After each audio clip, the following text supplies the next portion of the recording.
How very pleasing to God is the willing desire to suffer for him.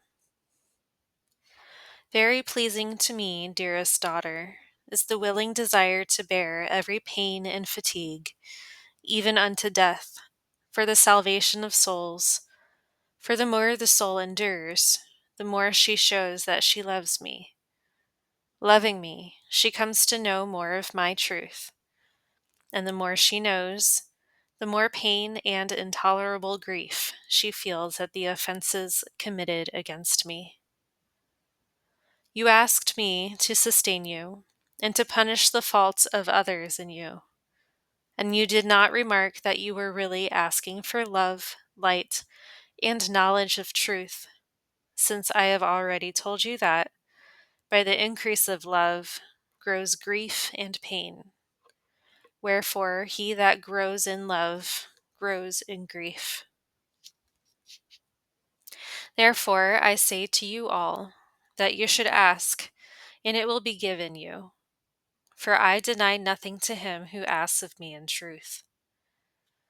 Consider that the love of divine charity is so closely joined in the soul with perfect patience, that neither can leave the soul without the other.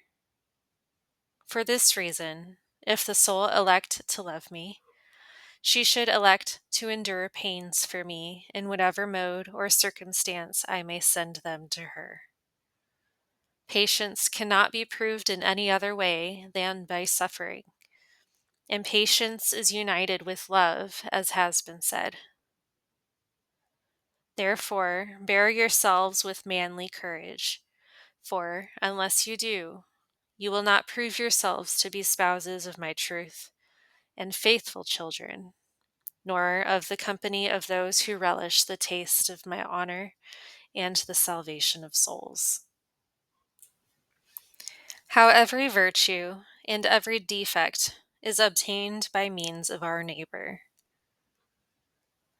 I wish also that you should know that every virtue is obtained by means of your neighbor, and likewise every defect. He, therefore, who stands in hatred of me, does an injury to his neighbor and to himself, who is his own chief neighbor.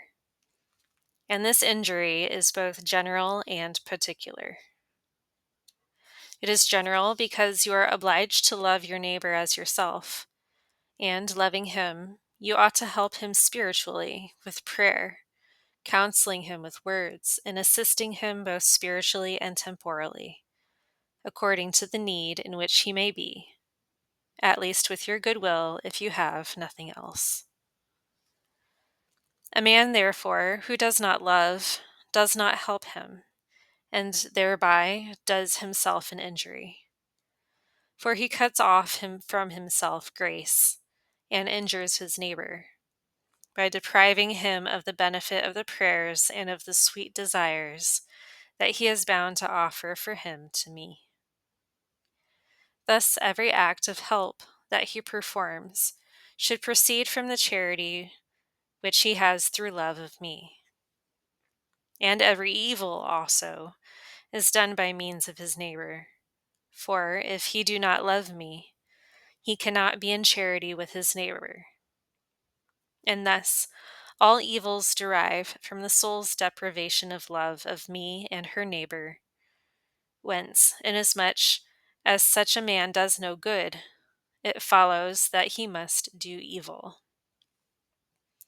To whom does he evil?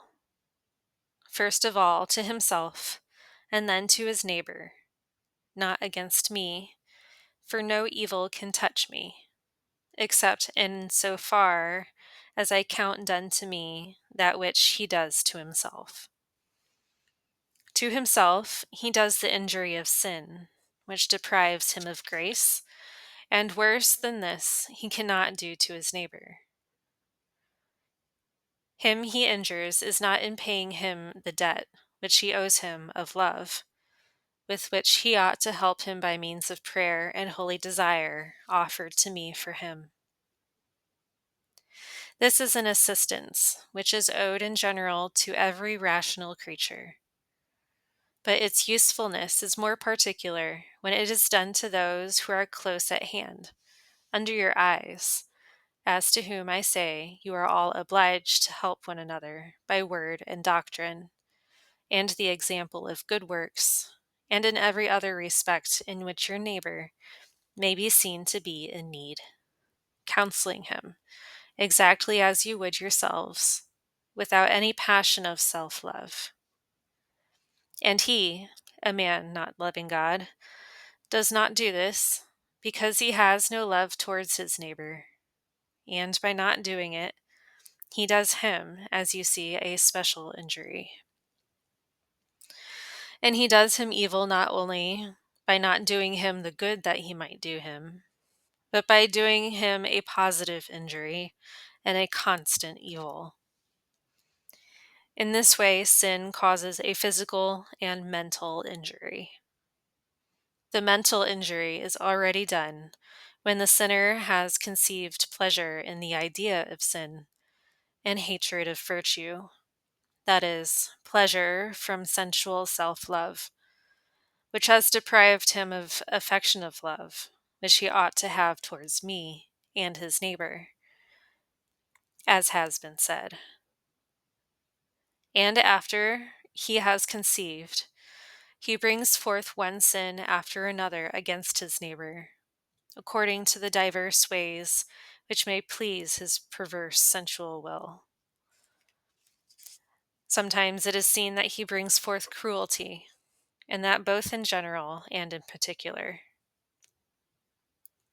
His general cruelty is to see himself and other creatures in danger of death and damnation through privation of grace. And so cruel is he that he reminds neither himself nor others of the love of virtue and hatred of vice. Being thus cruel, he may wish to extend his cruelty still further, that is, not content with not giving an example of virtue. The villain also usurps the office of the demons, tempting, according to his power, his fellow creatures to abandon virtue for vice. This is cruelty toward his neighbors, for he makes himself an instrument to destroy life and to give death. Cruelty toward the neighbor has its origin in cupidity, which not only prevents a man from helping his neighbor, but causes him to seize the good of others, robbing the poor creatures. Sometimes this is done by the arbitrary use of power, and at other times by cheating and fraud. His neighbor is being forced to redeem, to his own loss, his own goods, and often indeed his own person. O miserable vice of cruelty, which will deprive the man who practices it of all mercy, unless he turn to kindness and benevolence toward his neighbor. Sometimes the sinner brings forth insults on which often follows murder.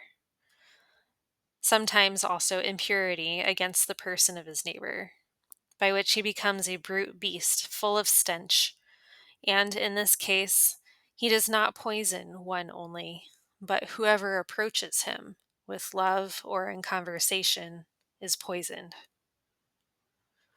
Against whom does pride bring forth evils? Against the neighbor, through love of one's own reputation, whence comes hatred of the neighbor, reputing oneself to be greater than he, and in this way is injury done to him. And if a man be in position of authority, he produces also injustice and cruelty and becomes a retailer of the flesh of men. O dearest daughter, grieve for the offense against me, and weep over these corpses, so that, by prayer, the bands of their death may be loosened.